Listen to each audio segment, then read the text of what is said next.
For today's video, gagawa tayo ngayon ng tinolang tahong. Yung super easy to cook. Ito yung mga sangkap.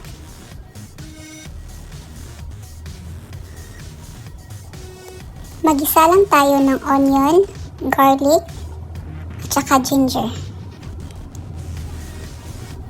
Add natin yung tomato, and then water, tapos cover natin until boil. Ngayon naman, i-add na natin yung tahong. Stir lang natin.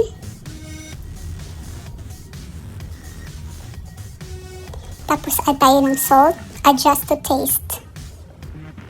Add din tayo ng ground black pepper at optional yung chili.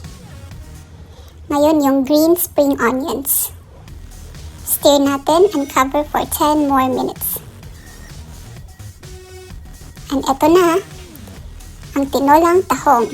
Enjoy and happy eating! Subscribe for more videos.